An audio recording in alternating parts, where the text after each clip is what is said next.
Vous le voyez, ce permis de conduire, eh bien, c'est terminé.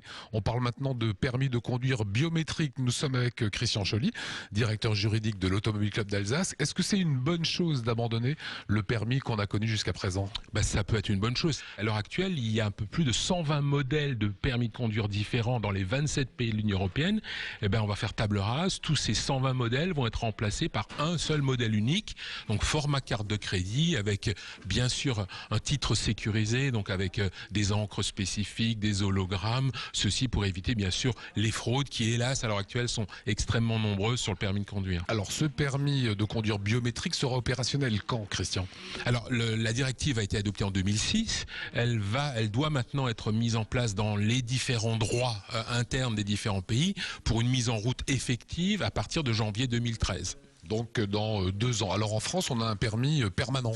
C'est-à-dire on l'a une fois pour toutes et ça ne bouge plus. Est-ce que ça pourrait changer avec ce permis biométrique, hein? Oui, ça change puisqu'il y a déjà un renouvellement administratif prévu tous les 10 ou 15 ans selon ce que les États vont décider. Donc on va devoir changer le titre de conduite, mais bien sûr, ce n'est pas une remise en cause du permis de conduire lui-même. Ça voudra dire tests médicaux pour des personnes âgées, droit de conduire encore ou pas?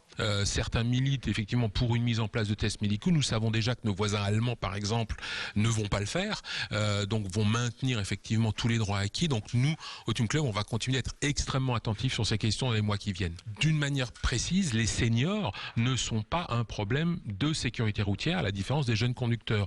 Donc il faut être extrêmement prudent quand on parle de contrôles médicaux et d'enlever le permis de conduire, dans la mesure où on sait que le maintien du permis est également une bonne chose souvent pour le maintien à domicile des personnes âgées.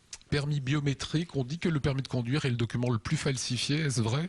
C'est vrai, c'est d'ailleurs une des raisons qui a conduit l'Union européenne à proposer cette directive.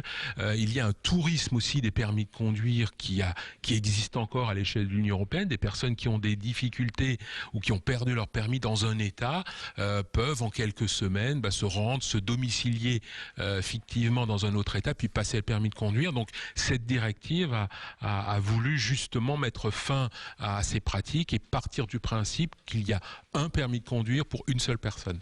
Permis de conduire qui devrait rentrer en vigueur en 2013, vous l'avez dit, ça veut dire que tous les Alsaciens vont devoir aller à la préfecture, faire une photo, changer de permis?